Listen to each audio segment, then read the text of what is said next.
तेरणा ट्रस्टच्या मेडिकल कॉलेजवरून राणा जगजितसिंह पाटील आणि ओमराजे निंबाळकरांमध्ये चांगलीच जुंपली। तेरणा हॉस्पिटलला 18 कोटी 23 लाख रुपये शासनाकडून घेतले आणि मोफत उपचार देत असल्याचा दावा करतात असा आरोप खासदार ओमराजेंनी केलाय।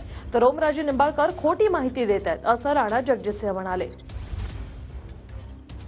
2,50,750 इतके पैसे शासनाकडून त्या ठिकाणी घेतले गेले तेरणा हॉस्पिटलला। आता गंमत खरी पुढे आहे भैया। 2013 मध्ये 16 पेशंटवर 138 प्रकारच्या शस्त्रक्रिया। गंमत बघा।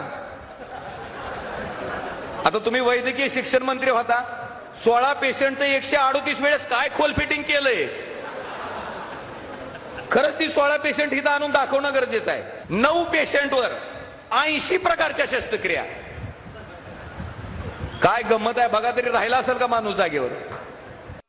गेल्या काही वर्षांमध्ये साधारण रुग्णांवरती आपण जे उपचार केले 1 लाखाच्या आसपासची संख्या होती। त्याच्यातले अंदाजे 27,000 उपचार जे आहेत ते योजनेमध्ये त्याच्या निकषात बसले, परंतु उरलेले 73,000 उपचार जे आहेत ते 73,000 उपचार निकषात बसले नाही।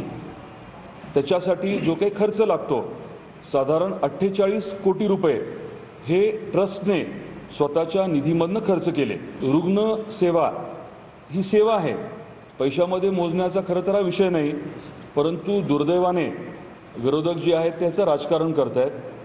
हे अतिशय हीन दर्जाचं राजकारण आहे आणि या बाबतीमध्ये जी काही कायदेशीर कारवाई करणं गरजेचं आहे, फौजदारी कारवाई करणं गरजेचं आहे। ती कारवाई जी आहे ती इंडिपेंडेंटली स्वतंत्ररित्या केली